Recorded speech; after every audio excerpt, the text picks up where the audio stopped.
Good morning everyone, कैसे हो आप लोग। आई होप आप लोग वेल होंगे, वेल एंड गुड होंगे। और ये जो वीडियो है ये जो भी student first semester second year के स्टूडेंट है, चाहे वो आप दिल्ली यूनिवर्सिटी से हो या किसी अन्य यूनिवर्सिटी से क्यों ना हो, और रेगुलर एंड एनसी वेब के जो स्टूडेंट है उनके लिए तो ये कंपलसरी है। बाकी अगर आप अदर यूनिवर्सिटी से हो, अगर आपके सिलेबस में है जो comparative government and politics topic है, या अगर आपके सिलेबस में है, तो आप इस वीडियो को पूरे अच्छे से बिना स्किप किए देखना, क्योंकि एग्ज़ाम में यहाँ से आपका क्वेश्चन बनता है। किसी न किसी तरीके से वो क्वेश्चन में पूछ ही लेते हैं कि जो कंपैरेटिव गवर्नमेंट है इसके मेथड क्या है, तो इसका स्कोप क्या है, या कितने तरीके के ये है। मतलब अलग अलग को कुछ भी, मतलब यहाँ से क्वेश्चन तो आना फिक्स है। एक क्वेश्चन तो यहाँ से आता ही आता है, और शॉर्ट नोट्स भी आ सकते हैं या फिर लॉन्ग क्वेश्चन भी आ सकते हैं, बट आएगा, ज़रूर आएगा। ठीक है, तो जो भी स्टूडेंट पॉलिटिकल साइंस से बीए प्रोग्राम कर रहे हैं और उनके सिलेबस में ये टॉपिक इंक्लूड है, तो प्लीज़ अच्छे से इसको वॉच करना और अच्छी सारी चीज़ों को समझना। कंपैरेटिव गवर्नमेंट एंड पॉलिटिक्स, ठीक है। तो इसका जो फर्स्ट यूनिट है, it's name nature, scope and method of comparative political analysis. इसका जो फर्स्ट यूनिट है वो कौन सा है, the nature, scope and method of comparative political analysis. ये कंपैरेटिव पॉलिटिकल क्या है, यानी जहाँ जो कंपैरेटिव, यानी कि इसको हिंदी में बोलते हैं तुलनात्मक। तुलनात्मक से क्या अभिप्राय है, मतलब क्या इसका मीनिंग क्या है। तो यहाँ पे मैं छोटा सा एक ऐसे समझाने के लिए बोलूँ तो कंपैरेटिव का मतलब यहाँ पे है तो चीज़ों के बीच में कंपैरिजन करना। अब यहाँ कंपैरिजन किसके बीच में करना है, तो जैसे एक ये कंट्री है, एक ये कंट्री है, तो मतलब कंट्रियों के साथ कंपैरिजन करना। यहाँ ना जैसे इंडिया है, तो इंडिया में फॉर्म ऑफ गवर्नमेंट कौन सा है, ब्रिटेन में फॉर्म ऑफ गवर्नमेंट कौन सा है, यहाँ पे कॉन्स्टिट्यूशन कैसे है, ब्रिटेन में कैसा है, वहाँ पे जो मतलब रूल्स रेगुलेशंस जो भी है वो वहाँ का कैसा है, इंडिया का कैसा है। तो ये सारी चीज़ें कंपैरिजन करना, यानी दो देशों के बीच में, दो से तीन, मतलब यहाँ पे ना बस यही हो रहा है कि कंट्रियों के बीच में कंपैरिजन करने की बात कही जा रही है। और इससे क्या फ़ायदा है, तो इससे ये होता है कि मान लो अगर इस कंट्री में, जैसे इंडिया है, अगर इंडिया में कोई रूल वगैरह वो सही नहीं है, और अगर किसी अदर कंट्री में हम कंपैरिजन करें तो वो चीज़ ठीक है। ठीक है, जैसे हम यहाँ पे एक छोटा सा एग्जांपल ले लें, तो यहाँ पे जैसे मान लो कोई भी एक रेप केस वगैरह में एग्जांपल ले लेते हैं, तो यहाँ पे क्या होता है कि सुनवाई होने में इंडिया में बहुत टाइम लग जाता है। पता नहीं कितने टाइम लगाते हो, उसके बाद केस क्लोज भी हो जाता है, कुछ अता पता भी नहीं रहता। वहीं पर अगर हम यूएसए की बात करें, इंग्लैंड की अगर हम बात करें, मतलब अदर कंट्री की अगर हम बात करें, तो वहाँ पे क्या ऑन द स्पॉट एक्शन लिया जाता है, उनको राइट दिए जाते हैं कि भाई करो। वहाँ पे मतलब ये नहीं है कि भाई सालों आप वहाँ पे क्रिमिनल को बैठा रहे हो जेल में, खिला पिला रहे हो, उसके बाद सुनवाई होगी, ऐसा नहीं है था यहाँ। लेकिन इंडिया में ऐसा ही होता है। आपने सुना भी होगा और देखा भी होगा कि आए दिन केसेस आते रहते हैं, बट गवर्नमेंट क्या कुछ नहीं करती। तो इस तरीके से मैं गवर्नमेंट्स के अगेंस्ट नहीं हूँ, बट मैं समझा रही हूँ यहाँ पे। मेरा पर्पस बस इतना है कि दो देशों के बीच में कंपैरिजन करने के लिए यहाँ पे मैंने एक एग्जांपल लिया है कि ऐसे ही होता है। कंपैरिजन का मतलब होता है कि कंट्रियों के बीच में, चाहे वो रूल्स के लेकर हो जाए या फिर किसी भी तरीके का वहाँ का फॉर्म ऑफ गवर्नमेंट की अगर हम बात करें तो उसको कंपैरिजन कर ले, मतलब किसी न किसी तरीके से कंपैरिजन किया जाता है। ठीक है, तो यही है तुलनात्मक का मतलब, यानी कंपैरिजन करना। तो इसको जो मतलब स्टार्टिंग कहा जाए कि किसने किया, तो एरिस्टोटल ने किया। उसने क्या किया, जो एरिस्टोटल है उन्होंने 158 देशों का कॉन्स्टिट्यूशन पढ़ा और फिर उन्होंने कंपैरिजन किया। इतिहास में तुलनात्मक राजनीति का विकास प्राचीन यूनान से हुआ, जहाँ प्लेटो, एरिस्टोटल ने जो अलग अलग फॉर्म ऑफ गवर्नमेंट है ना उसकी तुलना की थी। और मॉडर्न टाइम में क्या हुआ, किसी तुलनात्मक राजनीति ने अधिक वैज्ञानिक और डेटा आधारित जो पद्धति है वह उसका भी उपयोग करने लगे, जिससे इसकी जो प्रासंगिकता और बढ़ गई। राजनीतिक तुलनात्मक राजनीति का एक विशेष महत्व है। और तुलनात्मक राजनीति का विकास, अगर हम बात करें कि इसकी विकास की जो गाथा है वो कहाँ से स्टार्ट हुई थी, अरस्तु से। अरस्तु ने शुरू की थी, और अरस्तु ने ही सबसे पहले 158 देशों के कॉन्स्टिट्यूशन को पढ़ा था और उसके बाद इसकी तुलना कर राज्य संबंधित सिद्धांतों की नींव रखी।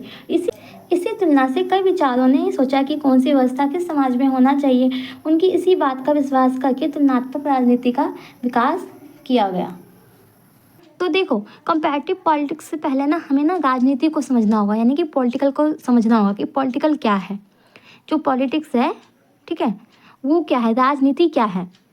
तो उसके बारे में अलग अलग विद्वानों ने क्या परिभाषा दिया है, जैसे कि मैक्स वेबर है, जॉर्ज कैटलिन है, हेरोल्ड है, लॉसवेल, मैरियस, रॉबर्ट डहेल, ये सब जो विचार थे, इन्होंने क्या कहा कि शक्ति के आधार पर राजनीति को शक्ति के लिए संघर्ष बताया।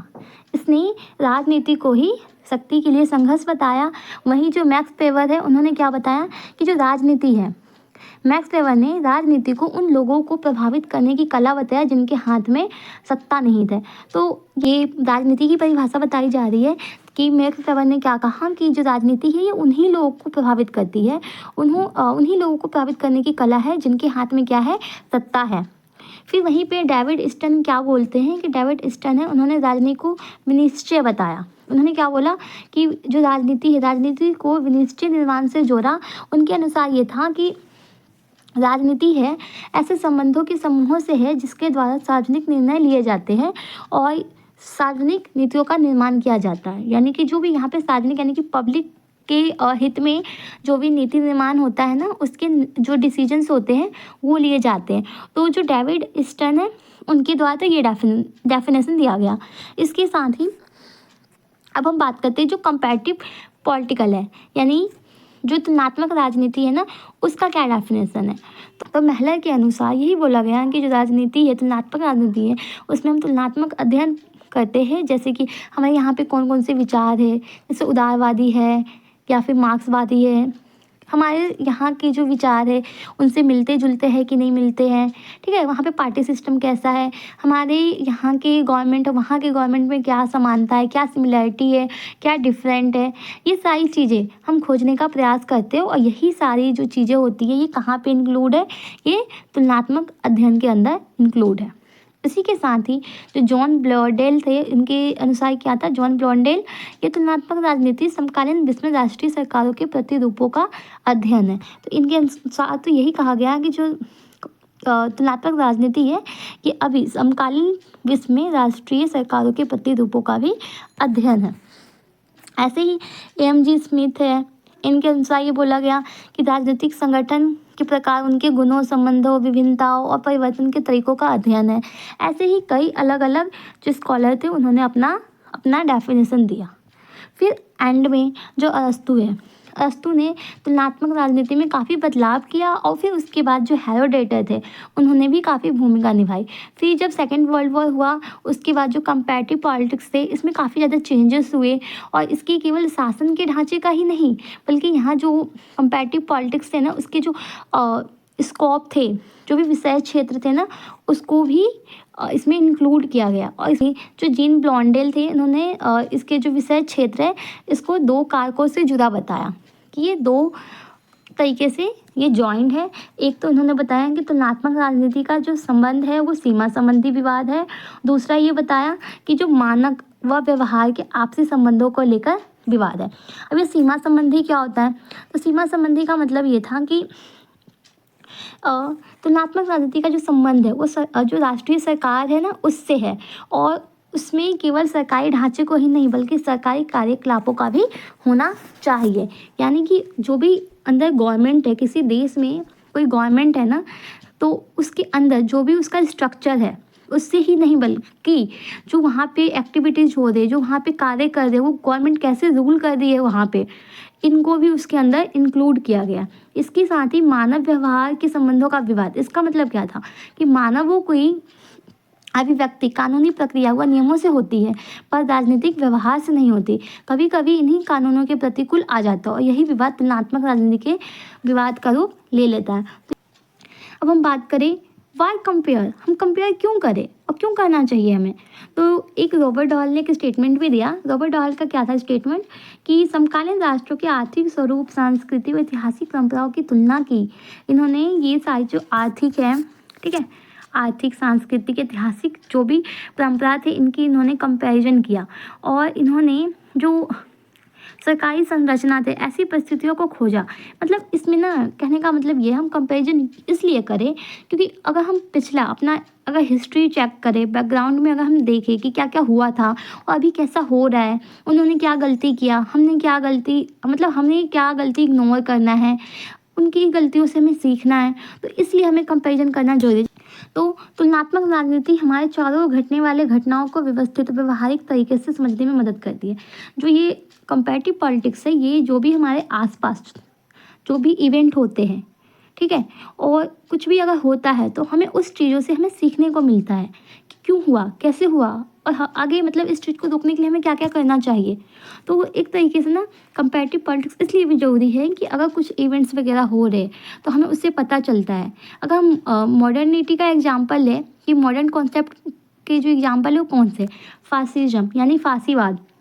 फिर वहीं पे अगर हम सेकंड एग्जांपल ले तो नाजीवाद, जैसे हिटलर ने उस टाइम पे किया अपने राष्ट्र अपने देश के लिए उसने तो बहुत अच्छा किया था, बट बाकियों के लिए तो उसने बुरा किया था ना। क्या अगर अभी हिटलर अभी आ जाए और रूल करने लगे तो क्या हम करने देंगे? बिल्कुल नहीं करने देंगे, नहीं करने देंगे ना, क्योंकि जिस तरीके से उन्होंने यहूदियों के साथ बुरा बर्ताव किया वो तो गलत था, बट वो अपने देश में तो ठीक कर रहा था लेकिन बाकियों के साथ वो बुरा बर्ताव कर रहा था ना। इसलिए इंटरनल इशूज़ से भी हमें सीखने को मिलता है कि हमारे यहाँ पे क्या क्या इश्यूज़ है, सोसाइटी कैसी है, लैंग्वेजेस कौन कौन से, अदर कंट्री में क्या चल रहा है, तो यहाँ भी हमें एग्जाम्पल देखने को मिलता है। एक्सटर्नल की बात करें तो ग्लोबलाइजेशन, ये तो बहुत ही बिगेस्ट एग्जाम्पल है जो 1991 में आया, ठीक है, कब आया, यूएसएसआर के विघटन के बाद आया था। और डेमोक्रेटिक इंटरनल इश्यूज़ की बात करें तो माइनॉरिटी मेजॉरिटी, ये भी हमें देखने को मिलता है। तो ये सब हमारे कंपैरिजन क्यों करना चाहिए इसके अंडर एग्जाम्पल के रूप में उभर के सामने आ जाते हैं। अब हम बात करें कि जो कंपैरेटिव पॉलिटिक्स है इसकी जो अप्रोचेस है कौन कौन से हैं, तो there are 3 type of approaches.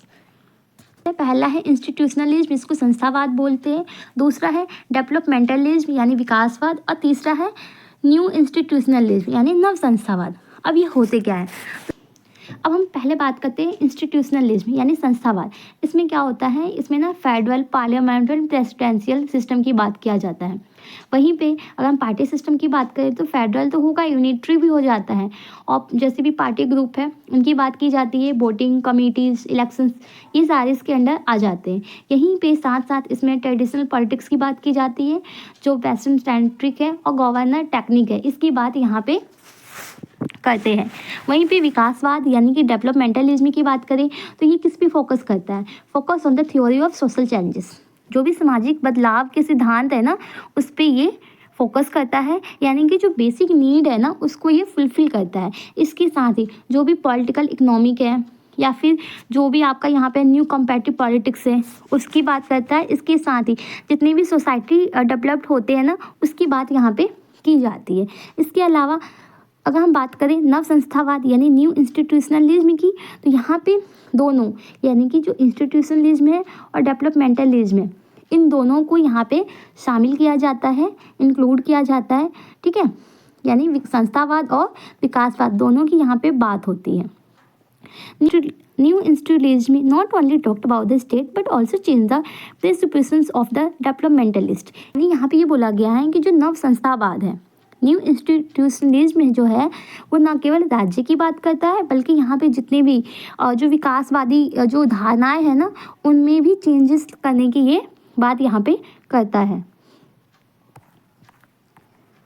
अब हम बात करते हैं कि जो तुलनात्मक राजनीति है उसमें हम क्या क्या स्टडी करते हैं।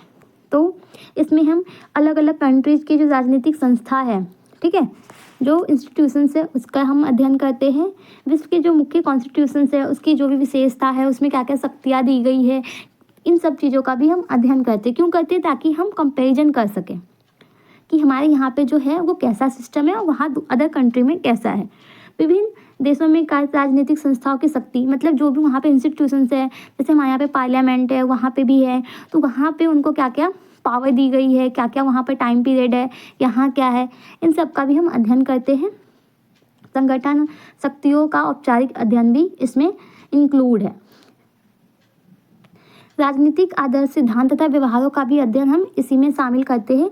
और जो तुलनात्मक राजनीति की प्रकृति है वो आज के टाइम में काफ़ी ज़्यादा चेंज हो गई है। ठीक है, तो इसकी जो प्रकृति है, इसका जो नेचर है, इसको ना दो भागों में डिवाइड किया गया है। एक तो किया गया है लंबात्मक या अनुलंबात्मक, और दूसरा क्या है क्षैतिज या अनुप्रस्थ। ठीक है, लंबात्मक जो तुलनात्मक अध्ययन है ना, उसको मानने वाले क्या कहते हैं, उनको मानने वाले जो है उनका कहना ये है कि एक ही देश में विभिन्न स्तरों पर स्थापित सरकारें, राष्ट्रीय और स्थानीय, और इनको प्रभावित करने वाले राजनीतिक विभागों का तुलनात्मक अध्ययन है। मतलब कि जैसे देखो, यहाँ पे हमारा इंडिया का जो फॉर्म ऑफ गवर्नमेंट है, मैंने एक छोटे लेवल पे लिया, जैसे यहाँ पे ग्राम पंचायत हो गया। ठीक है, यहाँ पे नगर पालिका का हम ले लेते हैं, यानी म्यूनसिपैलिटी, और फिर यहाँ पे हम डिस्ट्रिक्ट लेवल का ले लेते हैं। तो इन सब के बीच में, यानी इन सब के बीच में जो हमें स्टडी करना है, इनके बीच में क्या क्या डिफरेंसेस है, इन सबको हमें अच्छे से स्टडी करना है कि कैसे एक दूसरे को ये इफ़ेक्ट करते हैं। यानी यहाँ पे साफ साफ यही बोला गया है कि जो नेशनल लेवल के जो गवर्नमेंट है, ठीक है, मतलब एक राष्ट्रीय स्तर पे जो सरकार है और जो एक स्थानीय स्तर पे जो सरकार है, तो इनके बीच, ठीक है, क्या क्या डिफरेंस है और ये एक दूसरे को कैसे इफ़ेक्ट करते हैं, कैसे प्रभावित करते हैं, तो उनका जो हम अध्ययन करेंगे और फिर उसके बाद हम इन दोनों का तुलना करेंगे, वही इसके अंदर इंक्लूड हो जाता है। ठीक है, फिर क्षैतिज, इनका क्या मानना, इनका मानना ये है कि जो तुलनात्मक राजनीति है, राष्ट्रीय सरकारों की क्षैतिज तुलना है, ये दो बातों पे ध्यान देती है। जैसे देखो, इस पे ना क्या कहा जाता है कि जैसे उसमें हमने पढ़ा कि किसी देश के अंदर की जो गवर्नमेंट है, जो लंबात्मक अध्ययन था उसमें ये था कि किसी देश के अंदर, यानी कि देश के अंदर की जो गवर्नमेंट है उसके बीच में डिफरेंस हमने किया। ठीक है, लेकिन इसमें क्या कहा गया, इसमें ये बोला गया कि हमें ना अपनी कंट्री और किसी दूसरी कंट्री, उन दोनों में डिफरेंस हमें करना है। यानी कि उन दोनों के जो डिफरेंसेस है, यानी कि हमारे यहाँ का गवर्नमेंट और किसी और कंट्री का गवर्नमेंट, जैसे कि हमने यूएसए ले लिया, तो यूएसए, इन दोनों के बीच के जो अध्ययन होंगे, इन दोनों के बीच की जो इंस्टीट्यूशंस होंगे, वहाँ पे क्या क्या सिस्टम फॉलो किए जा रहे हैं, टोटली मिला के ये कहा जा रहा है कि दोनों देश के बीच में ना कंपैरिजन करना है। और इनका जो कंपैरिजन होगा ना, वही इसके अंडर आ जाता है कि इन दोनों के देशों के बीच में कंपैरिजन किया जाना चाहिए। सिंपल सी भाषा में कहा जाए तो ये बोला गया है, जो लंबात्मक, उसमें ये कहा गया था कि हमारे देश के अंदर क्या क्या जो फॉर्म ऑफ गवर्नमेंट है उनके बीच डिफरेंस पढ़ना है। जबकि जो क्षैतिज तुलनात्मक अध्ययन, इसमें ये कहा गया कि हमारे देश के अलावा किसी अन्य देश को हम एक ले लेंगे और उनके साथ कंपैरिजन करेंगे, यानी कि देश से बाहर की तुलना। ठीक है, इसके बाद तुलनात्मक राजनीति का महत्व क्या है, क्या क्या डिफरेंस है, इम्पॉर्टेंट है, ये आ जाता है पेपर में। तो इसका जो उद्देश्य बस यही है कि जो आप कंपैरिजन कर रहे हो तो आप पता लगा सको कि यहाँ पे हमारे यहाँ पे क्या क्या सिमिलरिटी है अदर कंट्री के मुकाबले, क्या क्या डिफरेंसेस है, हम इस चीज़ों को अच्छे से समझ सकते हैं। ठीक है, अगर हमें पता होगा कि वहाँ पे क्या चल रहा है, हमारे यहाँ क्या चल रहा है, ठीक है, ब्रिटेन में कौन सा गवर्नमेंट है, हमारे यहाँ पे कैसा है, वहाँ का कॉन्स्टिट्यूशन कैसे है, यहाँ के कैसे है, कौन सा बेटर है, हमें क्या क्या इम्प्रूवमेंट करना चाहिए, तो बस ये सारी चीज़ें समझने के लिए हमें कंपैरिजन करना चाहिए और यही इसकी इम्पोर्टेंस भी है। ये यहाँ पे कुछ पॉइंट्स लिखे हुए हैं, हम देख लेते हैं। जैसे विभिन्न राजनीतिक प्रणालियों की समझ, यानी कि जो अलग अलग कंट्री है, ठीक है, तो वहाँ पे जैसे लोकतंत्र है, ठीक है, डेमोक्रेटिक कंट्री है वो, या फिर डिक्टेटरशिप है, या फिर वहाँ पे तानाशाही व्यवस्था है, तो हम इन चीज़ों को समझ सकते हैं। अगर हमने कंपैरिजन किया तो हमें पता चलेगा कि जो गवर्नमेंट है, फॉर्म ऑफ गवर्नमेंट है, कौन सा अच्छा है, डिक्टेटरशिप अच्छा है कि अधिनायकवाद अच्छा है, क्या है नहीं है। ठीक है, ये सारी चीज़ें हम यहाँ पे पढ़ेंगे। तो इसमें कहने का मतलब यही है कि तो इसमें इसका महत्व यही है, जब हम कंपैरिजन करते हैं तो हमें पता चलता है कि हमारे देश में कौन सा जैसे सिस्टम है, लोकतंत्र है कि तानाशाही है, अधिनायकवाद है, क्या है, और अदर कंट्री में क्या है। तो इन सबको समझने में हमें काफ़ी ज़्यादा मदद मिलती है। किससे? जब हम कंपैरेटिव पॉलिटिक्स पढ़ते हैं। तो राजनीतिक स्थिरता और विकास में सहायक है, यानी जब भी हम इसका अध्ययन करते हैं तो हमें पता चलता है कि हमारे यहाँ पे कौन कौन से इंस्टीट्यूशंस है, नीतियाँ कौन कौन सी है, क्या क्या हमारे यहाँ पे समृद्धि में जो ये हमारे गवर्नमेंट से या क्या क्या हमारे लिए काम कर रहे हैं। तो ये सारी चीज़ें हमें इसमें पढ़ने को मिलता है। इसके साथ ही इसके और क्या क्या महत्व है, लोकतंत्र और सत्तावाद की तुलना, फिर हम समझ पाते हैं कि जो अथॉरिटेरियन है और जो डेमोक्रेटिक है कंट्री है, इनके बीच क्या क्या डिफरेंस है, कौन सा जो शासन है वो सबसे ज़्यादा अच्छा है। हम कंपैरिजन आराम से कर सकते हैं जब हमें ज्ञान हो जाता है अच्छे तरीके से। तो या फिर हम इसमें ये भी पढ़ते हैं, तो हम इसमें ये पढ़ सकते हैं कि, तो हम इसमें ये जान पाते हैं कि कौन सा जो सिस्टम है वो कौन सा बेटर है हमारे लिए। नीतिगत सुधारों में सहायक हो जाता है। अंतर्राष्ट्रीय संबंधों को भी हम समझते हैं, ठीक है। तुलनात्मक राजनीति का महत्वपूर्ण जो भूमिका है वो ये भी है कि हम समझ पाते हैं कि जो इंटरनेशनल लेवल पे क्या क्या यहाँ पे हमारे साथ गठबंधन हुए हैं, कौन कौन से हमने स्ट्रगल किए हैं, ठीक है। हम अदर कंट्री के साथ हमारा जो देश है वो किस तरीके से संबंध बनाता है, इस चीज़ों को भी समझने में काफ़ी ज़्यादा महत्वपूर्ण भूमिका निभाता है। जो चुनाव प्रणाली है, प्रशासन है, ठीक है, यानी हमें हमारे यहाँ पे कौन सा सिस्टम है, यानी यूनिटरी है, फेडरल है, या फिर हमारे यहाँ पे जो है first part of post system को अपनाया गया है या प्रोपोर्शनल सिस्टम को अपनाया गया है, किस तरीके से हमारे यहाँ पे चुनाव होते हैं, उसको भी हम तुलनात्मक राजनीति की मदद से अच्छे से समझ पाते हैं। वैश्वीकरण के बारे में भी हमें यहीं से जानने को मिलता है। जब हम कंपैरिजन करते हैं तो हमें पता चलता है कि जो वैश्वीकरण है वो कब से प्रभावित हुआ, ठीक है, और हमारे किन किन देशों के साथ हमारी मित्रता हुई है, मतलब हमारी कंट्री की। तो ये सारी चीज़ हम इसमें देखते हैं। फिर राजनीतिक सिद्धांतों का विकास, यानी जो यह अध्ययन है राजनीतिक सिद्धांतों और विचारों, जैसे उदारवाद हो गया, समाजवाद, कैपिटलिज्म, पूंजीवाद, ठीक है, इन सबको भी जानने में हमें सहायता करता है। सामाजिक और आर्थिक कारकों का प्रभाव, जो सामाजिक, सांस्कृतिक और आर्थिक है कारक है, इनको भी विश्लेषण करता है और ये भी पता चलता है कि जो हमारी राजनीति है वो, या फिर किसी भी देश की जो राजनीति है वो कैसे इससे प्रभावित होती है, ठीक है। इसके साथ ही नीति निर्माण में भी सहायक होता है। अब देखो, जब हम दो देश का कंपैरिजन करेंगे तो हम एक तरीके से लास्ट में कंक्लूड तो करेंगे ही नहीं कि कौन सी जो नीति है वो बेस्ट है, वहाँ पे ऐसे वर्क कर रही है तो हमारे यहाँ पे होगा तो कैसे अच्छे से वर्क करेगा। तो इस तरीके से जो तुलनात्मक राजनीति है वो इन सारी चीज़ों का एक कंक्लूजन निकालता है और फिर इस तरीके से वो ना बेहतर नीति बना सकती है, ठीक है। अब क्या क्या कठिनाइयाँ आती है, जो तुलनात्मक राजनीति है इसकी क्या क्या कठिनाइयाँ हैं, तो इससे क्या क्या है, सांस्कृतिक और ऐतिहासिक विविधता।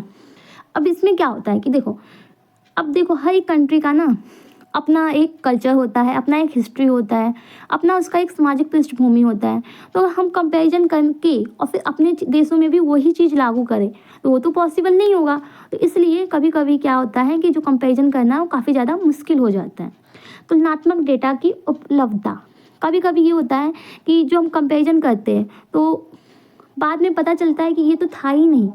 कभी कभी ना जो डाटा हमें मिलते हैं वो सही नहीं मिलते हैं, रॉन्ग मिल जाते हैं, जिससे क्या होता है तुलना करने में काफ़ी ज़्यादा प्रॉब्लम होती है, क्योंकि जो जानकारी होती है वो प्रॉपर हमें शेयर नहीं की जाती है।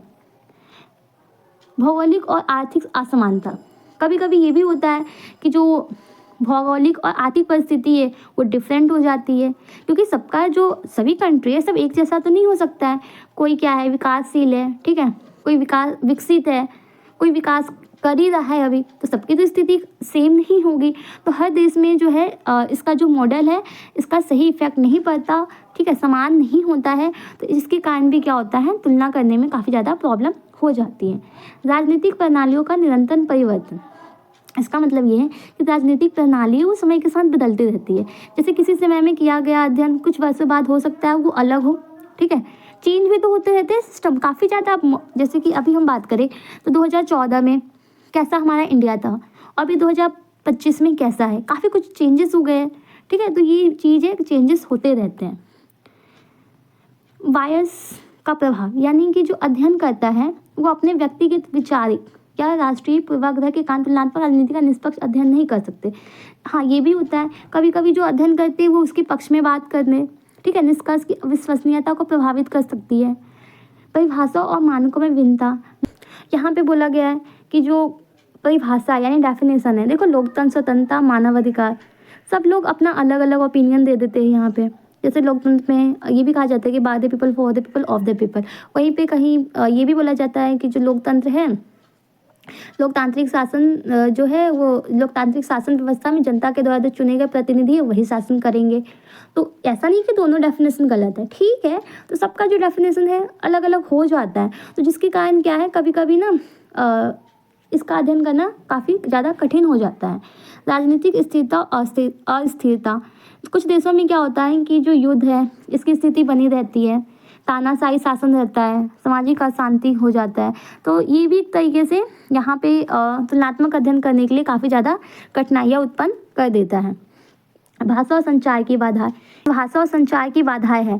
तुलनात्मक अध्ययन करने में भाषा की विविधता, अनुवाद की जटिलता जो होती है काफ़ी ज़्यादा बाधा बनती है, क्योंकि अगर प्रॉपर तरीके से उसका ना आदान प्रदान अगर जानकारी का ना हो, ठीक है, अगर हम जानकारी प्रॉपर सटीक ना ले तो हम क्या करेंगे, हम गलत अध्ययन कर देंगे।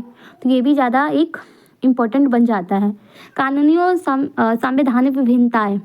हर देश की जो संवैधानिक और कानूनी संरचना होती है वो अलग अलग होती है। तो देखो कुछ देश में तो लिखित संविधान होता है, जैसे कि हमारे इंडिया में, और कुछ में नहीं भी होता है, ठीक है। तो ऐसे बहुत सारी कंट्री है जिसमें जो संविधान है वो अलिखित है, लिखित नहीं है, मौखिक रूप से है। तो हमें कंपेरिजन करने में वहाँ पे भी ज़्यादा चुनौती का सामना करना पड़ जाता है। फिर नैतिक और राजनीतिक संवेदनशीलता। कुछ देशों में राजनीतिक प्रणाली, मानव अधिकार, संख्यों की स्थिति और अन्य मुद्दों पर तुलनात्मक अध्ययन करना संवेदनशील हो जाता है। वहीं पे कहीं कहीं पे यहाँ इसमें कठिनाइयाँ भी उत्पन्न हो जाती है। तो ये था आपका ख़त्म हो गया है, ठीक है।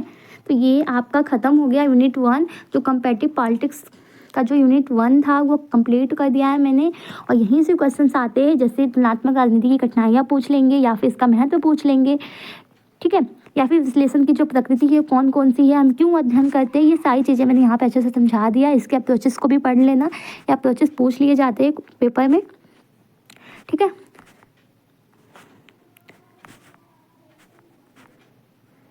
तो इसका जो फर्स्ट यूनिट है वो कंप्लीट हो गया है।